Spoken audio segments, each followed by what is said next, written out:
Kuidas siis valida muruniidukit? See on tegelikult hea küsimus.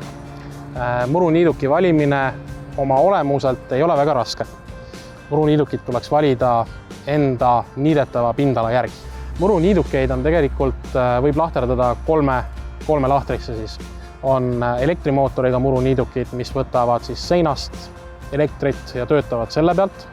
Siis on elektriniidukid, mis on akutoitel ja on üldiselt bensiinimootoriga muruniidukid, aga on ka teisi siis muruniidukeid näiteks diiselmootoritega, aga need ei ole väga levinud.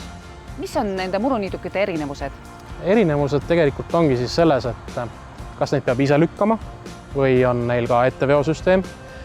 Teine asi, mis neid eristab, on siis mootor, mille pealt nad töötavad. Kas ta on elektrivoolult töötav, kas ta on elektrivoolult töötav, aga akudega või siis sissepõlemismootoriga, ehk siis kasutab sinna selliseid fossiilseid kütuseid.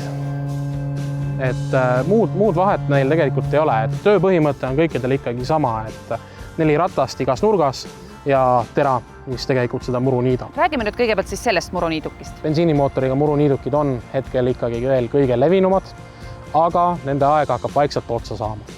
Et selle masina puhul või üleüldse meie Makita bensiinimootoritega muruniidukite puhul me kasutame Ready Start funktsiooni, mida sa saad kohe ise proovida, et sa ei pea väga palju jõudu rakendama, vajutad gaasipedaali alla ja tõmbad tegelikult selle masina esimese tõmbega tööle. Okei, kohe katsetame siis.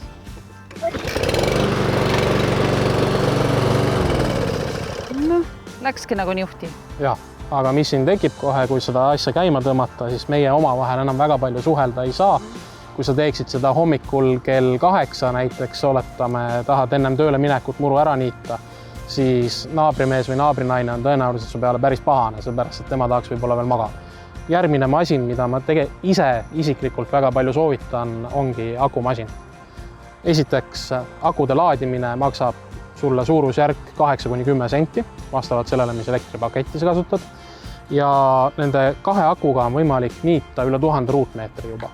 Et siin sellel masinal on 4 akupesa ja see on lihtsalt selle jaoks, et tegelikult suurendada seda tööaega. Et ta töötab 2 aku pealt.